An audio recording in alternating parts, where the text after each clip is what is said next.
안녕하세요. 저는 40대 직장인 남성입니다. 여러분들은 살면서 어떤 걸 제일 중요하게 생각하시나요? 물론 돈이나 명예도 중요하겠지만 전 무엇보다 마음이 제일 중요하다고 생각합니다. 그렇기 때문에 저는 제 소중한 사람들을 위해 제 마음을 다해 행동했었는데요. 그렇지만 저와는 다른 생각을 갖고 있는 사람들도 많더라고요. 진심을 다해 헌신했던 절 냉정하게 뿌리쳤던 사람 때문에 전 정말 큰 상처를 받았습니다. 그리고 그 사람은 결국 벌을 받더라고요. 오늘 그 얘기를 한번 여러분들께 들려드리려고 합니다. 제가 살았던 마을은 깡시골 바닷가 마을이었어요. 어부였던 아버지와 같이 배를 탔던 엄만 매일같이 고생하며 일을 하셨고 저와 두 여동생을 키워주셨답니다. 정말 파도가 거세게 치는 날이 아니면 엄마 아버진 항상 바다로 향하셨어요. 해가 뜨기 전부터 해가 질 때까지 내내 일을 하시고서 돌아오시면 늘 부모님은 녹초가 되시곤 했습니다. 그렇게 고생고생하면서 번 돈은 사실 부족하지 않았어요.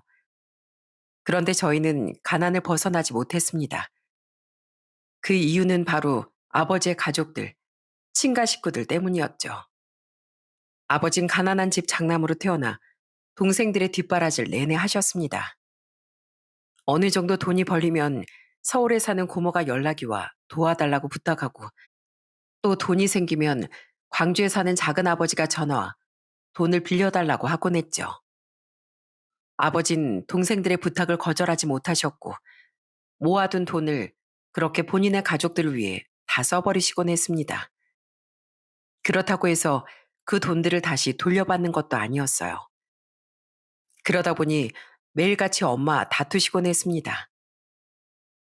어이구, 인간아, 왜 네 동생들만 챙겨? 저 어린 자식들은 안 보여?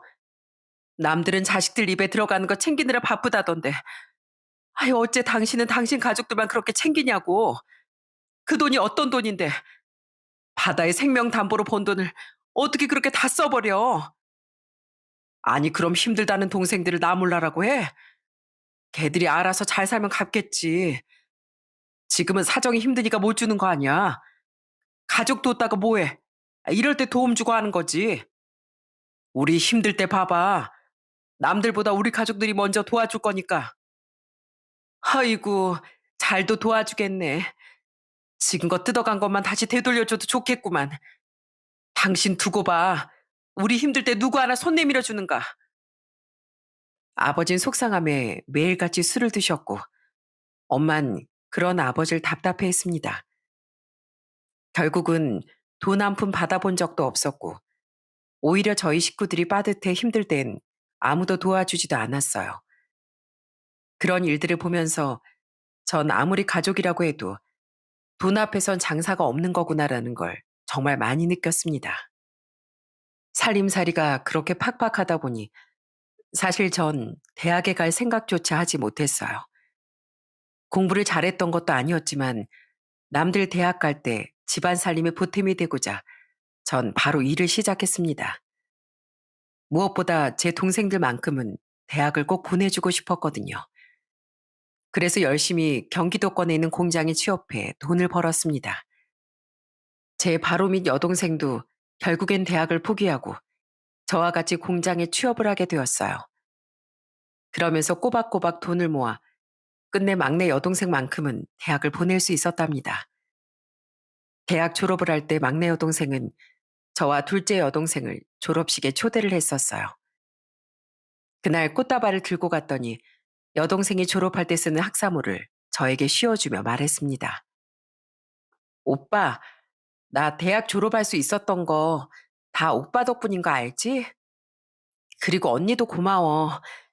나 직장 다니면서 돈 벌면 꼭 언니랑 오빠한테 다 갚을게. 얼른 여기 서봐. 내가 사진 찍어줄 테니까. 그러면서 저와 둘째 여동생은 번갈아 가며 학사모를 쓰고 그렇게 사진을 찍었습니다. 그때 사진은 막내 여동생이 액자에 고이 담아서 선물로 주기도 했어요.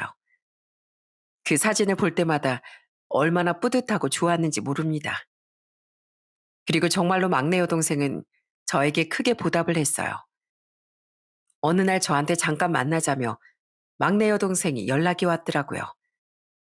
제가 그때 당시 살고 있던 집으로 오겠다던 막내 여동생 연락에 기다리고 있었는데 몇 시간 지나지도 않았는데 바로 도착을 한 거였어요. 전 너무나 깜짝 놀라 막내 여동생에게 물었습니다. 뭐야, 왜 이렇게 빨리 왔어? 여기 근처에 있었어? 아니, 빨리 온 이유가 있지. 오빠, 얼른 옷 입고 나와봐. 내가 보여줄 거 있어. 활짝 웃으며 말하는 막내 여동생을 따라 밖에 나가보니 못 보던 차가 집 앞에 떡하니 세워져 있는 거였어요. 그러면서 여동생은 저한테 차 키를 건네주더군요. 짜잔, 이거 오빠 선물이야.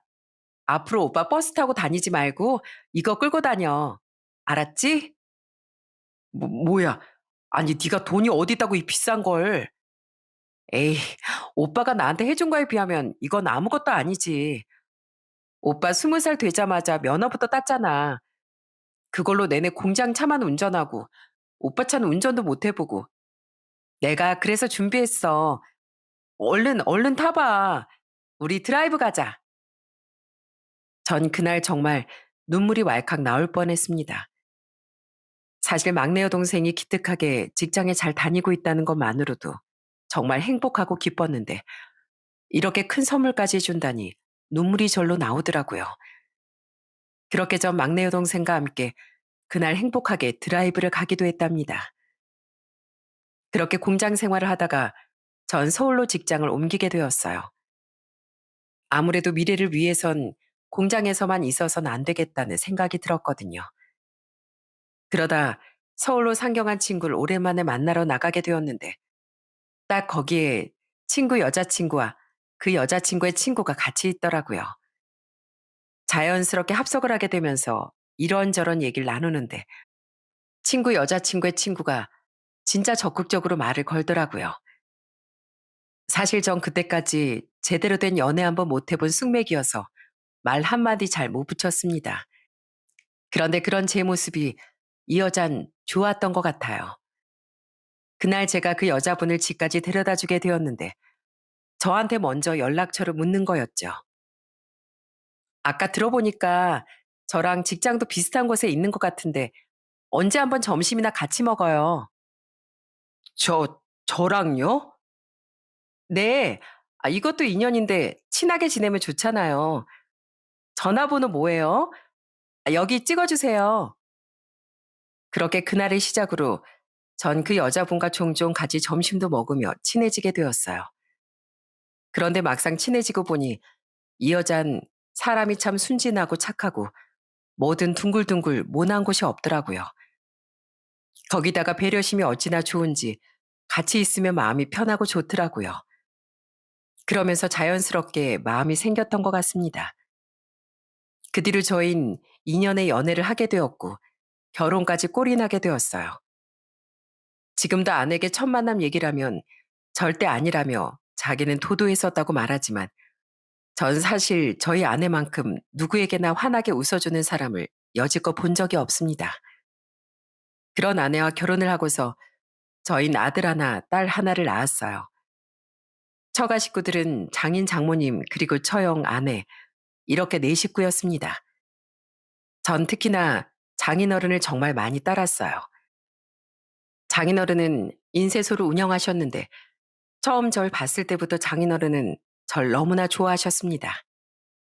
한 번은 제 손을 딱 보더니 장인어른께서 웃으며 얘기를 꺼내신 적이 있었어요.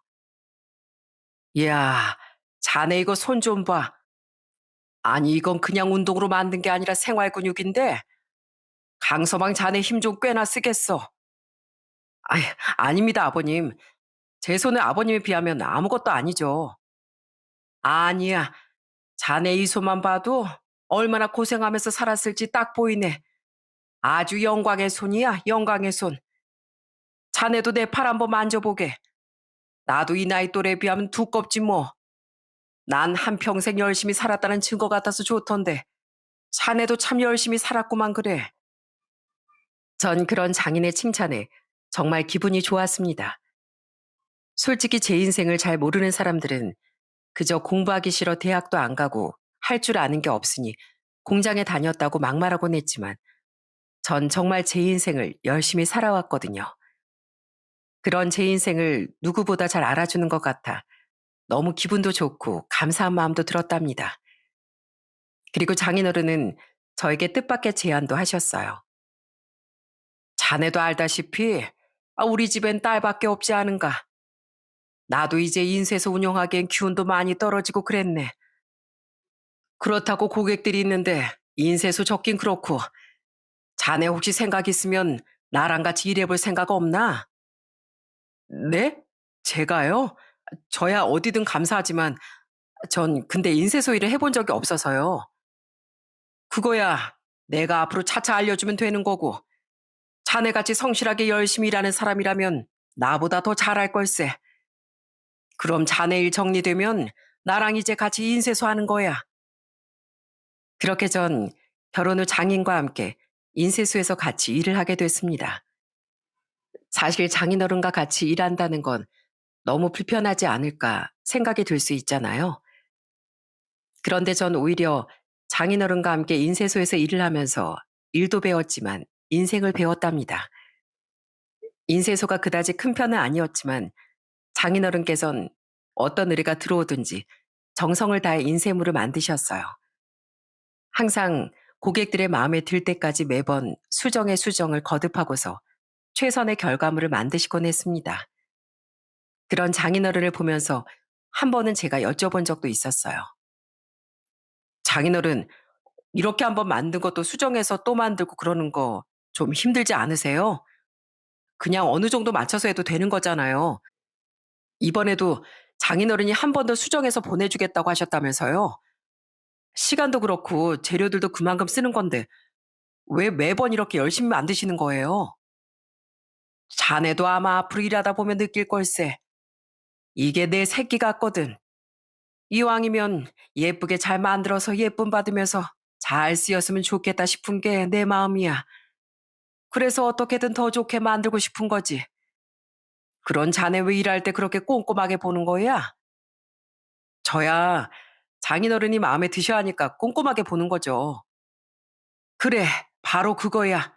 난 고객들 마음에 들게 만들어야 하는 거고, 아마 강서방 자네가 이 인쇄소 이어받게 되면 내 마음 알 걸세. 그렇게 작은 일도 늘 최선을 다하는 장인어른을 보면서 이런 게 인생이구나 하는 생각을 참 많이 했답니다. 소소한 것도 가볍게 생각하지 않고 소중하게 여기는 그 장인의 마음을 아내가 참 많이 닮았더라고요. 그렇지만 장인과는 다르게 장모는 성격이 좀 까칠했습니다. 다른 것보다 보여지는 게 중요하다고 생각하던 분이었죠. 그래서 평범한 직장에 다니는 아내보다 좋은 중견기업에 다니는 처형을 더 아끼시기도 했고요. 처형 또한 늘 깐깐하고 보여지는 이미지를 항상 중시하는 사람이었어요. 그런 처형은 저희가 결혼하고서도 한동안 결혼을 하지 못했습니다. 솔직히 결혼하기 위해 수십 번은 더 선자리에 나갔지만 워낙 눈이 높고 깐깐해서 처형 마음에 드는 사람을 만나지 못했었어요. 사실 어느 정도 선을 봐도 안 되면 눈은 낮출만도 한데 장모와 처형은 끝까지 마음을 바꾸지 않더라고요. 한 번은 아내가 정말 좋은 사람을 소개해주고 싶어 식사 자리에서 그 얘기를 꺼낸 적도 있었어요. 근데 장모와 처형의 반응이 진짜 경악스러웠습니다. 언니, 아는 분이 좋은 사람 소개해준다고 하는데 혹시 언니 소개 받아볼래? 나이는 언니보다 2살 많고 작게 사업하신대.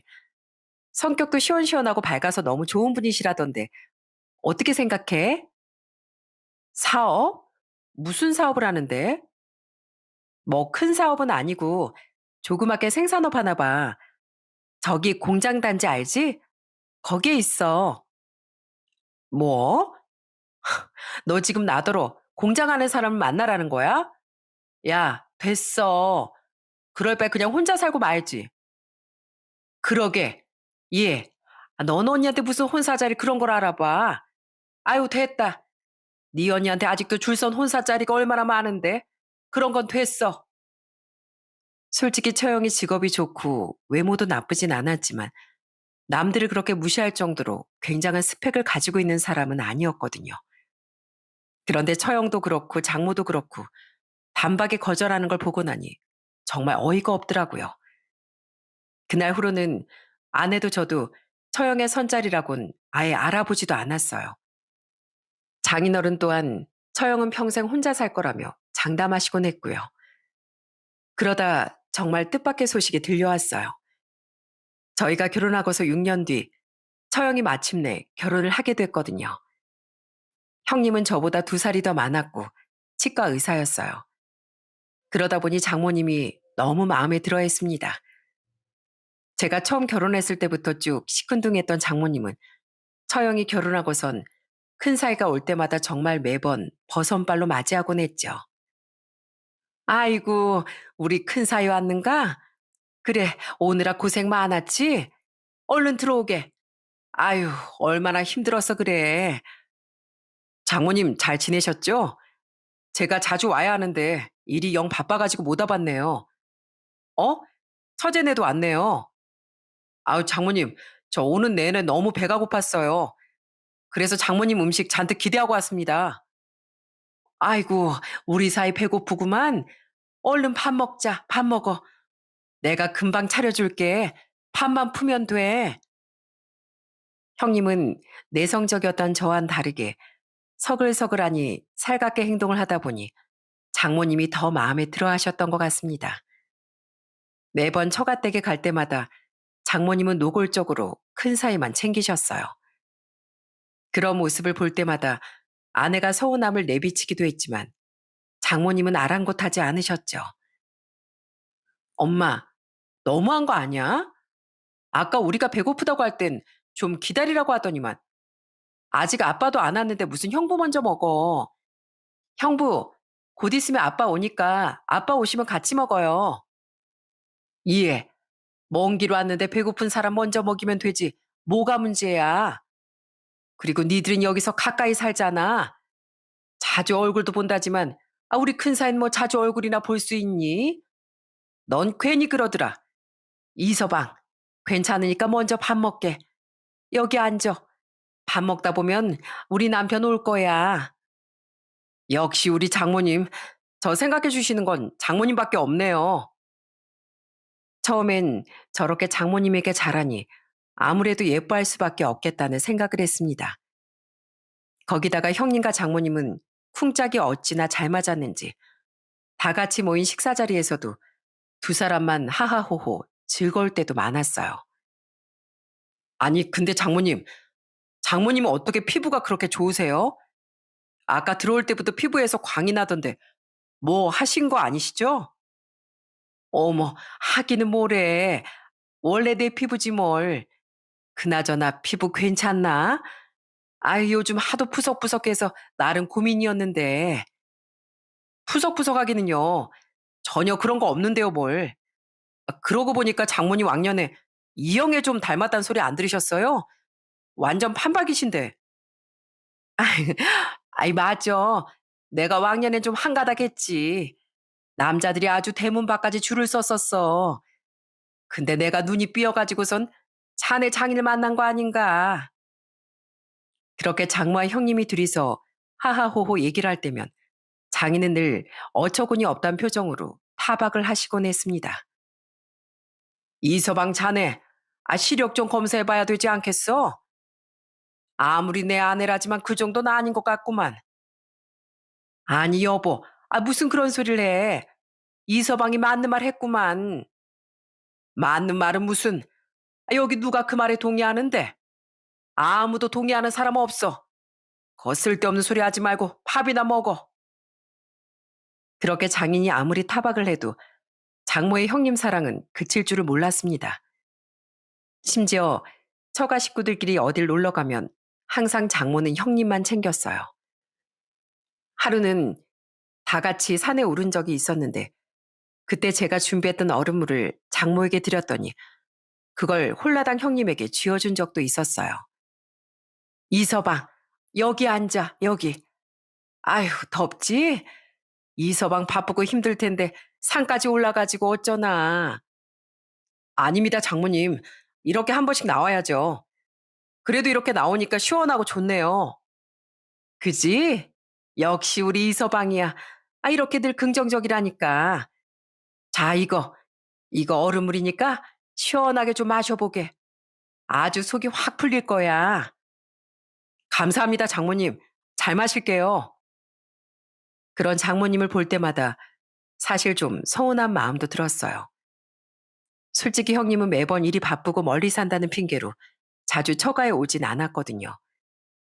전 장인어른과 같이 일을 하니 거의 일주일에 서너 번은 처갓집에 갔었는데 저한텐 한 번 고마워하지 않는 장모가 참 서운하기도 했네요. 한 번은 처갓집에서 장모가 가구를 옮긴다고 해서 그날 땀을 뻘뻘 흘리면서 제가 막 옮겨드린 적도 있었어요. 장모님, 이거 여기 놓으면 될까요? 한번 좀 보세요. 괜찮네. 아니, 그보다 이거 옮기니까 저것도 좀 여기로 옮겨줄 수 있지? 아, 이것도요? 아, 네, 알겠습니다. 그렇게 가구를 딱 옮기고 나니 장모는 한 번 확인만 하고 바로 뒤돌아 나가버리셨어요. 고맙단 한마디도 듣질 못하니 참 마음이 서운하기도 하더라고요. 그렇지만 장모는 그렇게 절 찬밥 취급해도 장인어른만큼은 늘 제가 최고라고 해주셨습니다. 일이 끝날 때면 항상 장인어른은 제 등을 토닥이며 말하셨어요. 강서방, 오늘도 아주 고생했네. 아, 자네 덕분에 오늘은 내가 참 수월했어. 어떻게 날이 갈수록 실력이 일지월장하는가. 내가 젊을 때보다 훨씬 낫네, 나. 장인어른이 잘 알려주셔서 그런 거죠. 많이 배우고 있습니다. 자네한테 내가 더 고맙지. 자네가 잘해준 덕분에 일감도 많이 늘고 말이야. 직원들이랑도 잘 지내줘서 고맙네. 매번 그렇게 제 칭찬을 아끼지 않는 장인어른과 함께하면서 전 그동안 움츠러들었던 자신감도 많이 올라왔던 것 같습니다. 장인께선 절 배려하는 마음도 정말 크셨어요. 한 번은 장모가 하도 저와 형님을 차별하니까 장인이 제 마음을 풀어주시고자 과감히 인쇄소문을 잠시 닫았던 적도 있었어요. 그날 저와 아내를 데리고서 제 고향에 가자고 제안을 하시더라고요. 아버님, 저희 집에요? 아, 지금요? 그래, 가서 오랜만에 우리 사돈이랑 안사돈이랑 얼굴도 좀 뵙고 가서 또 맛있는 것도 먹고 하면 좋지 않나. 늘 멀어서 아들 하나 있어도 명절에나 얼굴 보는데 아, 이럴 때 한번 보고 오자고. 그렇게 그날 본가에 깜짝 방문하게 됐습니다. 아버지 엄만 저와 장인어른을 보자마자 얼마나 좋아하셨는지 몰라요. 아버진 배를 띄워서 저와 장인어른을 데리고 바다로 나가 낚시도 같이 하시곤 했답니다. 그렇게 배를 타고서 낚시를 하는 와중에 장인께서 저에게 해줬던 말은 지금도 정말 기억이 생생하네요. 자네, 장모가 첫째 살만 챙겨서 섭섭했지? 내가 자네 그 마음 다 아네. 나라도 아마 서운했을 거야. 그래도 그 앞에서 모질게 말하지 않아주고 꾹 참아줘서 내가 얼마나 고마운지 몰라. 아니에요, 장인어른. 저도 이해는 합니다. 형님은 치과 의사시잖아요. 난 우리 큰사이가 치과 의사라고 해도 그거 다 필요 없다고 생각하네. 가난하든 부자든 직업이 좋든 안 좋든 간에 본인이 어떻게 인생을 사느냐 마음먹기에 따라서 결과가 어떨지 모르는 걸세. 자네 장모야 지금 보이는 것만 보고서 그러겠지만 난 분명 자네가 더 훌륭하고 좋은 사람이라는 걸 아네. 자네 장모가 그렇게 한 건 내가 참 미안하구만. 내가 대신 사과하지. 누구보다 제 마음을 헤아려주고 이해해주는 장인어른의 그 말에 전 서운한 마음도 눈 녹듯이 사라졌습니다. 그리고 그날 거기서 잡은 물고기도 저녁에 회를 떠서 먹는데 정말 기분이 참 오묘하더라고요. 아버지와 장인어른 두 분이서 허허 웃으면서 술잔을 기울이며 얘기를 나누시는데 그 모습이 참 따뜻하고 보기 좋았거든요. 아들내미 맡겨놓고 제가 감사 인사도 제대로 못 드렸습니다. 그래도 오늘 이렇게 한 잔 드릴 수 있어서 참 다행이네요. 아유, 아닙니다. 제가 강서방 덕에 얼마나 편하게 일하는지 모릅니다. 강서방이 어찌나 일을 잘하는지 전 사실 왜 이렇게 일을 잘하나 했더니만 이게 다 사돈을 닮아서 그랬나 보네요. 아이, 그렇게 말씀해 주시니 감사드립니다. 저희 며느리도 어찌나 저희를 많이 생각해 주는지 아들내미 하나 있다는 놈은 전화 한 통 없어도 우리 며느리 일주일에 한 번은 꼭 전화합니다. 저희가 며느리 덕분에 아들 소식 들어요. 따님을 아주 잘 키우셨습니다. 그랬더니 엄마도 옆에서 거들며 얘기를 하시더라고요. 맞아요, 사돈. 우리 며느리가 아주 씩씩하니 저희한테 얼마나 잘하는지 모릅니다. 제가 며느리 복이 있나 봐요. 감사합니다. 그나저나 우리 안사돈 회무침 솜씨가 정말 장난이 아니시네요. 음식이 다 아주 맛있습니다. 그치, 아빠? 우리 어머님 손맛이 아주 장난이 아니라니까. 아이고, 그렇게 말해주시니 기분은 좋네요. 이렇게 아들 며느리도 보고 사돈께서도 오시고 오늘 참 기분이 좋습니다. 그렇게 하룻밤을 저희 본가에서 보내고서 올라오는데 정말 행복한 여행을 한 듯한 기분이 들더라고요. 그 후로도 장인께선 항상 든든한 제 편이 되어주시곤 했고요. 역시나 장모는 여전히 큰 사이만 챙겼지만 전 든든한 장인이 곁에 있었기 때문에 그런 것쯤은 아무렇지도 않았어요. 그러다 처형이 결혼하고서 2년 후쯤 그날은 제가 생일인 날이었어요. 장인어른께선 오후가 되자 일찍 퇴근을 해보라며 저에게 말을 하셨습니다. 자네 오늘 생일이잖아. 내가 다른 거 해줄 수 있는 건 없고 일찍 퇴근해서 애들이랑 우리 딸이랑 생일 파티하고 시간도 보내게. 아닙니다. 일이 많이 밀렸는데 오늘 그냥 일 다 하고 갈게요. 아닐세, 아니야. 이런 날도 있어야지. 다른 직원들도 있고 걱정하지 말고 가보게나. 다른 날은 이런 거 없어. 그러니 보내줄 때 가게. 그럼 장인어른 죄송합니다. 오늘만 제가 먼저 퇴근할게요. 그래, 그래. 자네 생일 정말로 축하하네. 내 자네 생일 선물은 다음에 쉬는 날에 맛있는 거 사주겠네. 그렇게 전 먼저 퇴근을 하게 되었어요. 그런데 퇴근을 하고서 얼마 지나지 않아 갑자기 같이 일하는 직원에게서 연락이 온 거였습니다. 전 그 연락을 받고 바로 뛰쳐나갈 수밖에 없었어요. 그건 바로 장인어른께서 뇌출혈로 쓰러지셨다는 거였죠. 같이 저녁밥을 먹고서 일을 시작하는데 얼마 지나지 않아 쓰러져 병원으로 실려갔던 거였고요. 그렇게 저와 아내는 병원으로 바로 뛰어갔습니다. 다행히 빨리 이송해 조치를 취할 수 있었지만 문제는 후유증이었어요. 장인은 하루 만에 깨어났지만 편식 마비 증상이 심하게 생기고 말았습니다. 퇴원할 땐 스스로 걷지도 못하시고 휠체어를 타셔야만 했고요. 그때 정말 처가집 식구들이 모두 좌절하고 힘들어했습니다.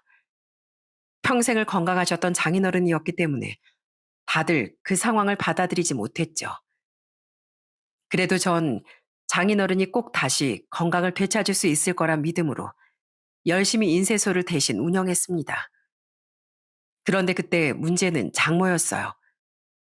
장모는 장인어른 대신 자신이 대표 일을 하겠다며 오셔선 매일같이 장부를 확인하며 일일이 다 지적하기 시작했어요. 워낙 오랫동안 같이 일을 했던 직원들이었기 때문에 사실 크게 문제가 될 부분은 없었지만 이상하게도 장모는 하나하나 다 꼬투리를 잡기 시작하더군요. 아니, 저번 달엔 그래도 꽤나 매출이 나오던데 이번 달에 왜 이렇게 매출이 작아? 거기다가 지출은 왜 이렇게 많고 이렇게 펑펑 쓰다가 남는 돈이 있겠어? 직원 월급은 또 왜 이렇게 많이 주는 거야? 뭐 하는 게 있다고? 장모님, 이거 전에 장인어른께서 다 똑같이 내시던 금액이에요. 달라진 거 하나 없고 오히려 이번 달에 거래가 더 많았습니다. 다시 한번 잘 확인해 보세요. 내가 다 확인했지. 적어졌으니까 적어졌다고 말하는 거 아니야. 자네 지금 나한테 대드는 건가? 아니면 이제 와서 지적한다고 무시하는 거야? 아니, 전 그런 말이 아니라요.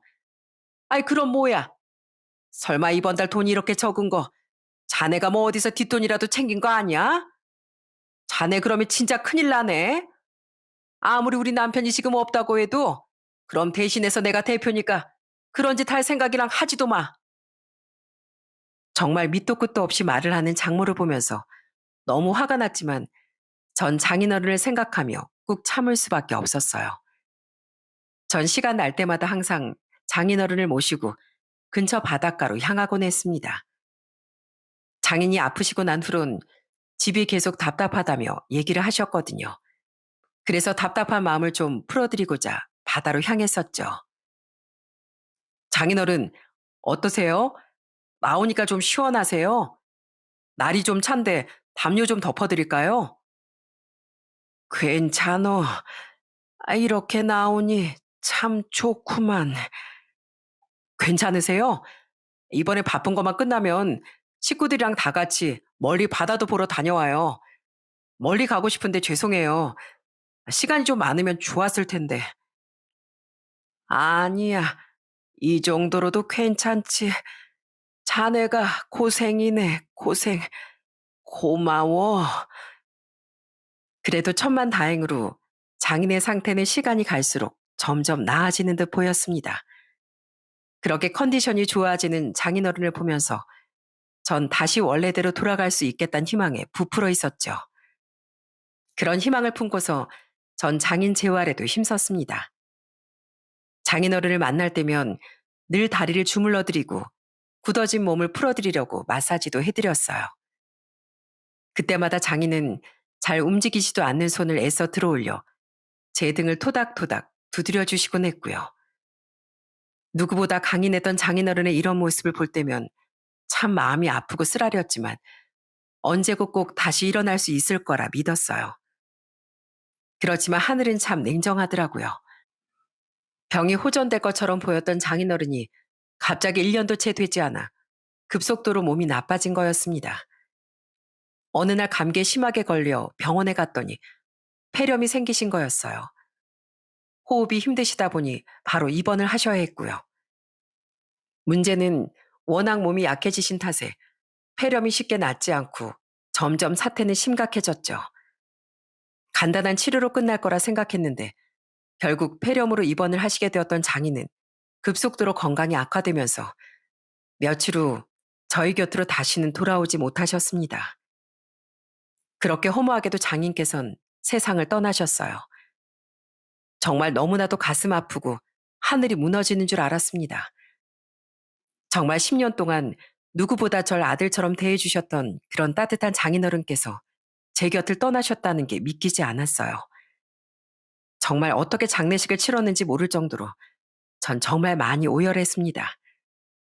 오신 조문객분들이 오히려 아들이냐고 물어볼 정도로 저는 무척이나 슬퍼했죠. 그런데 장인의 장례를 치르고 나서 얼마 지나지 않아 정말 말도 안 되는 소리를 듣게 되었어요. 그건 바로 장모가 인쇄소를 판다는 것이었어요. 어떻게 그러실 수가 있는지 사실 전 그 소리를 듣자마자 장모에게 그 인쇄소를 저에게 물려달라고 말을 하고 싶었습니다. 그래서 바로 달려갔더니 장모는 냉정하게 말을 하더군요. 아니 그걸 자네한테 줘? 이미 내가 살 사람한테 다 팔았네. 자네 것도 아니면서 뭘 그걸 달라 말아야. 다 끝났으니까 그렇게 알게나. 전 어떻게 그렇게 장인의 평생 인생이 담긴 인쇄소를 바로 팔아버릴 수 있는지 장모가 너무 이해가 되지 않았습니다. 솔직히 원망스럽기도 했고요. 장인어른의 손때가 아직도 묻어있는 장비들이며 기구들이 한가득인데 그걸 아무런 말도 없이 팔아버렸다니 정말 눈물이 절로 나오더라고요. 돌아가신 장인어른이 얼마나 슬퍼하실까 하는 생각에 정말 마음이 아려왔어요. 그래도 천만다행으로 그 인쇄소를 인수한 사장님께서 너무 좋으신 분이었습니다. 인수를 하고 나서 새로 직원을 채용하시려고 했는데 제 얘기를 들으시곤 직원을 그대로 채용하고 싶다는 뜻을 밝히셔서 저와 직원들은 그대로 그곳에서 일을 할 수 있었어요. 그러면서 전 대표님에게 양해를 구해 장인어른의 손때가 많이 담겨있는 흔적들은 따로 챙겨둘 수 있었죠. 그나마 정말 다행이라고 생각이 들었습니다. 그런 와중에 장모는 그렇게 인쇄소를 판 돈과 모아둔 재산으로 노후 대비를 한다면서 상가를 또 인수를 했더라고요. 그런데 그 상가를 임대한 후부터 갑자기 형님이 변하기 시작했어요. 원래는 바빠서 1년에 한두 번 얼굴 보기도 힘들었는데 어느 날부턴가 매주 처가댁에 오는 거였어요. 그리고 올 때마다 두 손 가득 선물을 사들고 오곤 했고요.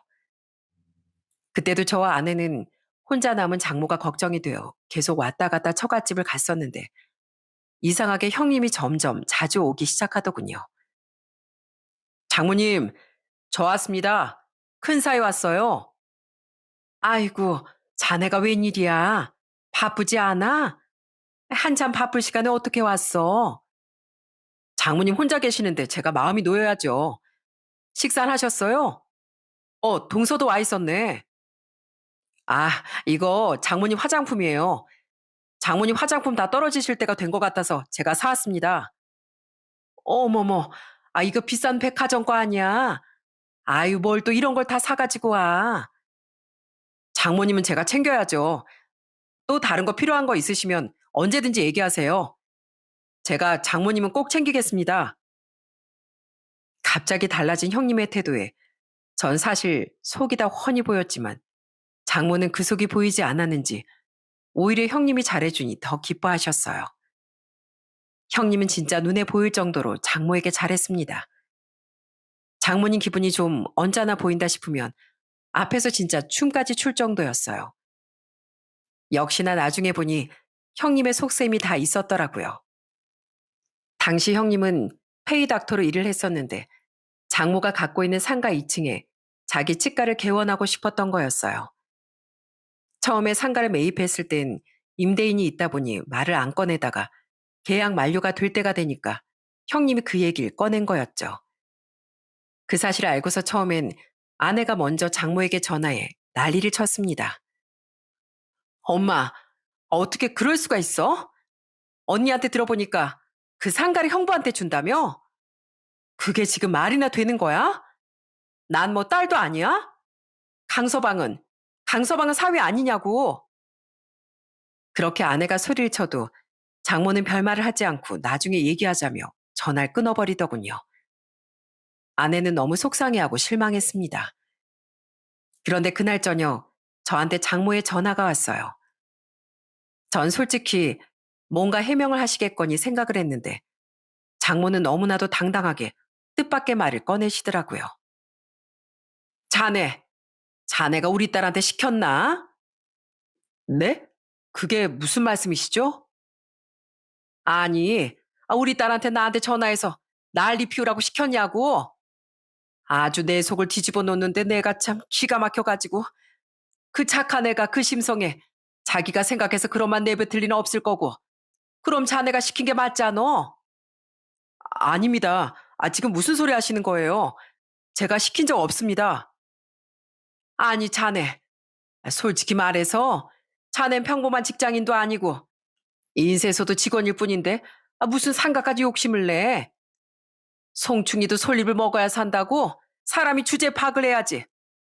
주제도 모르고 뭔 상가를 욕심내. 자네 같으면 내 노후 대비해서 의사 사위한테 투자하겠는가? 아니면 인쇄소 직원한테 투자하겠는가? 자네 같아도 나처럼 하지 않겠어? 아마 우리 큰 사위가 나 떠날 때까지 모실 테니까 자넨 중간에서 일 그르치지 말게. 저는 장모가 딱 이 말을 하는 걸 듣고서 정말 마음속에 있는 정이 떨어질 대로 떨어졌습니다. 아무리 그래도 사람을 이렇게 대놓고 차별을 하다뇨. 애초에 전 상가를 받을 생각조차 없었는데 마치 제가 그걸 욕심낸 것처럼 얘기를 하니 더더욱 화가 나더라고요. 그리고 그동안 꾹 참아왔던 장모의 차별적인 행동에 대한 분노도 한 번에 폭발하고 말았죠. 그래서 전 장모에게 통보를 했습니다. 제가 여기 처가에서 10년 이상 헌신한 대가가 이겁니까?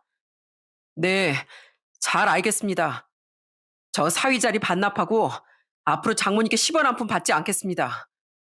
그 대신 저희한테도 더 이상 연락하지 마시고 찾지도 마시고 아프고 병들고 무슨 일 있어도 큰 사위한테만 기대시고 연락도 하지 마세요. 우리나라 어디에도 사위한테 주제 파악하라고 하는 사람은 없을 겁니다. 장인어른이 살아계셨을 땐 어떻게든 참았지만 이젠 도저히 안 되겠네요. 장모님 앞으로 제가 안 계시는 걸로 생각하겠습니다. 그래. 나야 그래주면 편하지. 난 우리 큰사이 있으니까 괜찮어. 아주 땡큐야. 먼저 그렇게 끊어주니 나야 고마워. 그래, 연락하지 말게. 그러더니 장모는 끝까지 유치하게 말을 하고선 전화를 끊어버리더라고요. 너무너무 화가 났지만 이 일로 연을 끊어버린 거에 대해선 후회가 되진 않았어요. 이대로 있다간 처형네 자식들과 우리 자식들마저 차별 대우를 받을 것 같았거든요. 아는 그래도 끝까지 어떻게든 거기 지분이라도 좀 받아오자고 했지만 사실 아내나 저나 그 돈을 갖고 싶은 생각도 없었고 분노로 그렇게까지 하는 건 의미가 없다고 생각을 했습니다. 그래서 그저 연을 끊고서 신경을 안 쓰기로 했어요. 그렇게 1년이라는 시간이 흐르고서 처가에 정말 이게 불행인지 기쁨인지 모를 한 통의 전화를 받게 되었습니다. 그 전화는 바로 장모였어요. 장모가 울면서 아내에게 전화가 온 거였습니다. 장모는 정말로 큰 사이에게 그 상가를 다 상속했는데 뒤통수를 아주 세게 맞았더라고요.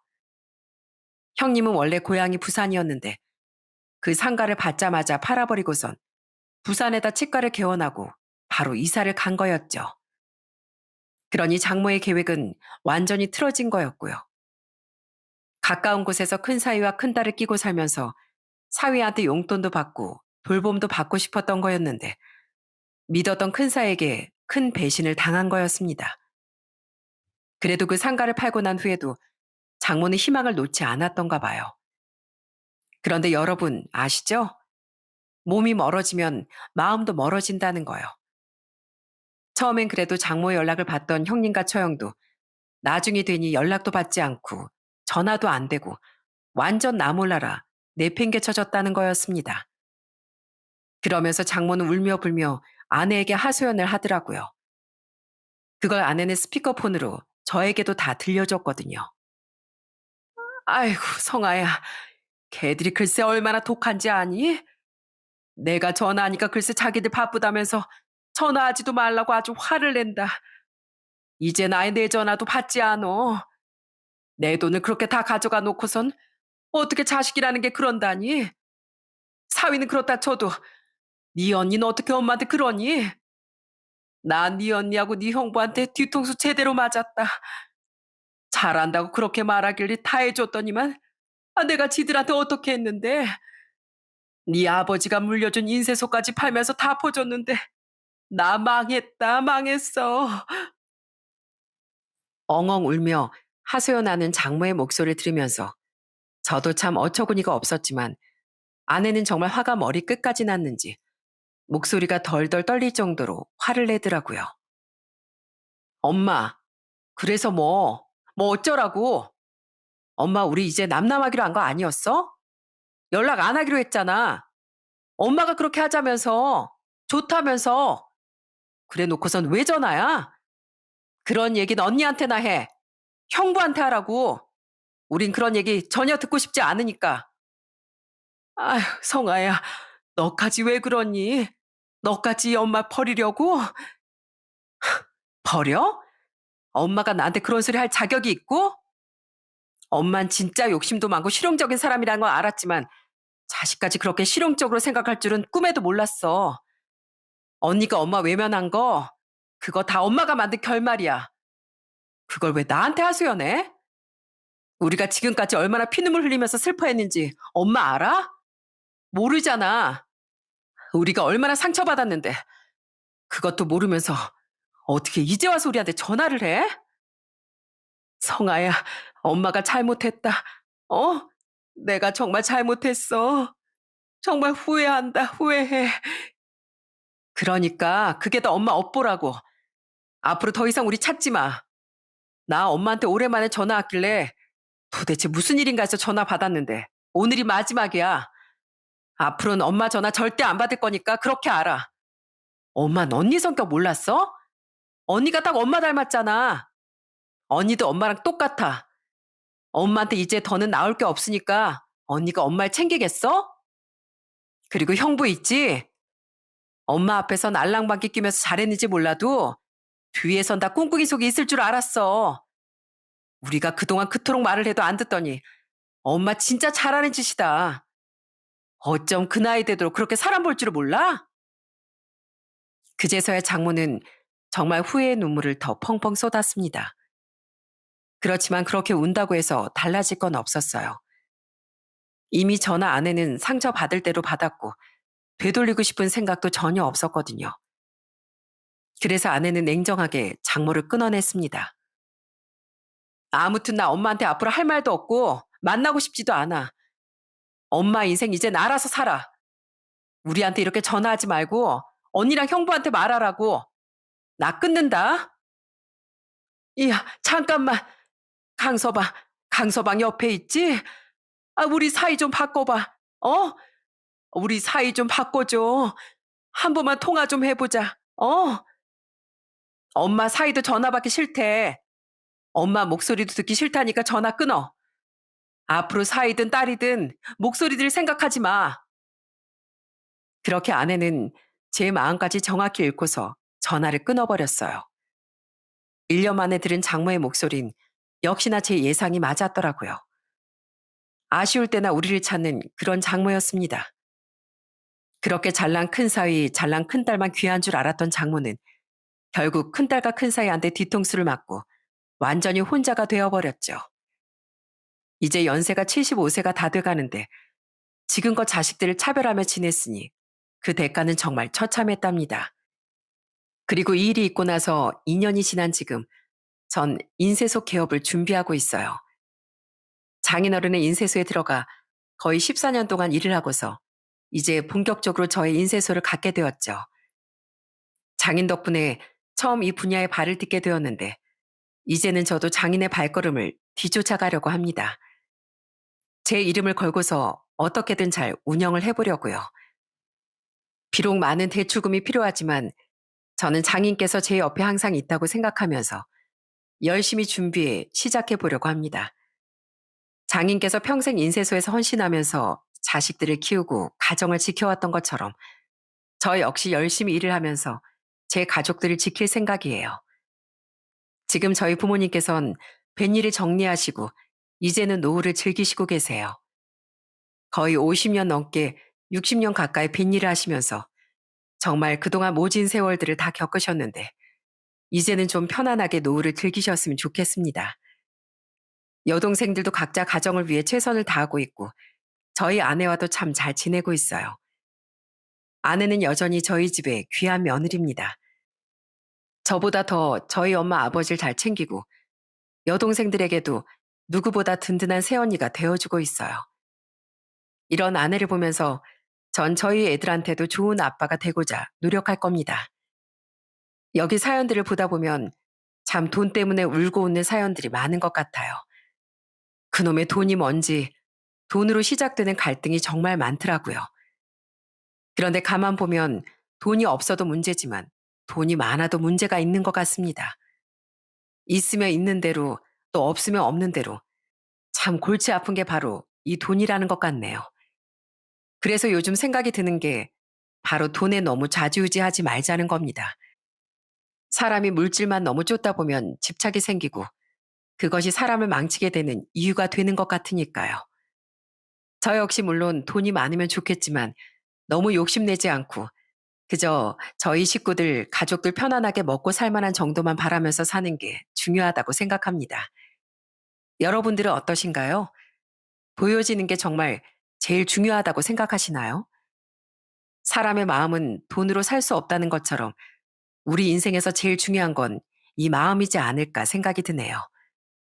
그러니 여러분들도 물질에 대한 욕심보다는 마음에 대한 욕심을 갖고서 좀 더 마음을 얻고자 노력해 보시는 건 어떨까요? 이 사연을 들으신 모든 분들의 마음이 누구보다 풍족하길 바라며 이만 제 사연을 마치도록 하겠습니다. 지금까지 들어주셔서 정말 감사합니다. 모두들 행복하시고 건강하세요.